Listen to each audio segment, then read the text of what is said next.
I am the Tofu Golem. Please enjoy the video. You start by opening the Files app and choosing where you'll keep notes. This matters because location controls access and backup. Once done, create a new folder or pick an existing one so files stay organized.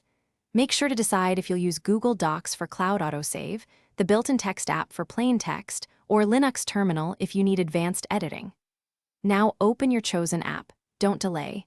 That first file is the anchor for everything that follows. Now you create and edit the note.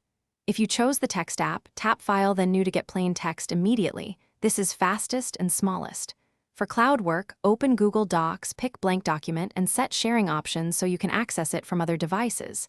If you enabled Linux, open Terminal and run Nano filename, TXT or Gedit filename, TXT for a GUI editor. While typing, use headings or simple bullets to stay scannable. And save early. Some apps autosave, some require manual save. Finish by saving and syncing.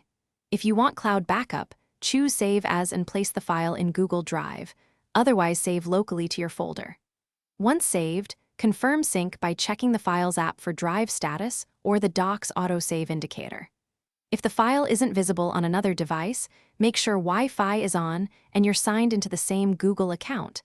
Then force a sync by closing and reopening the Files app. One key troubleshooting tip: restart the Chromebook if sync still fails. It resolves most background hiccups.